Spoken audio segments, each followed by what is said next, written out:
semuanya, pada kesempatan ini saya akan mempresentasikan hasil studi kelayakan proyek pengembangan bus Rapid Transit atau BRT Trans Semarang. Nah, proyek ini merupakan kerjasama pemerintah Kota Semarang melalui Dinas Perhubungan untuk meningkatkan kualitas pelayanan transportasi umum, mengurangi kemacetan, menurunkan emisi kendaraan pribadi, serta memperkuat konektivitas antar wilayah kota. Sistem BRT di Semarang sebenarnya sudah beroperasi sejak tahun 2010, namun saat ini membutuhkan peningkatan kapasitas, modernisasi armada, hingga optimalisasi koridor dan halte. Nah, dalam studi ini kami mengevaluasi berbagai aspek mulai dari teknis, finansial, ekonomi, sosial, lingkungan, hingga risiko dan rekomendasi implementasi.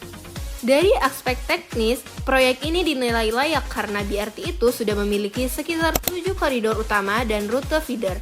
Namun dibutuhkan penambahan sekitar 30 hingga 50 unit armada baru, peningkatan halte, pemasangan sistem informasi real time, dan penerbitan jalur khusus terutama pada ruas MT Haryono, Simpang 5, hingga Gajah Mada.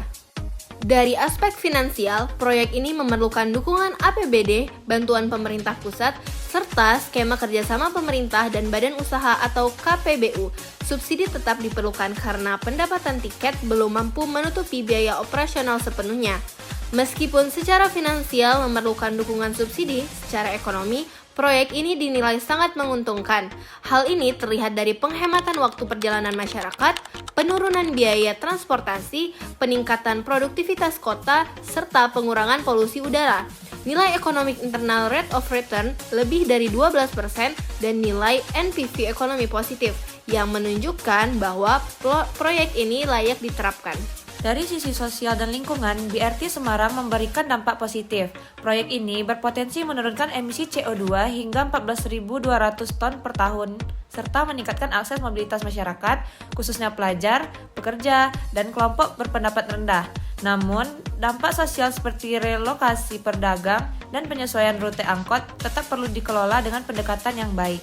Terdapat beberapa risiko yang harus diperhatikan, seperti risiko finansial ketika pendapatan tiket belum mencukupi, penolakan operator transportasi existing, dan keterlambatan pembangunan.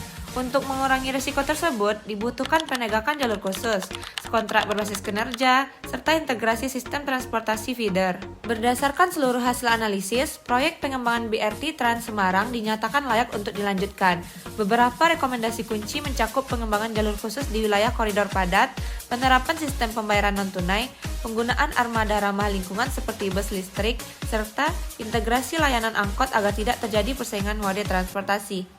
Nah, sebagai kesimpulannya, implementasi pengembangan BRT Trans Semarang bukan hanya meningkatkan efisiensi transportasi, tetapi juga mendukung keberlanjutan lingkungan, pertumbuhan ekonomi, dan kualitas hidup masyarakat Kota Semarang di masa depan.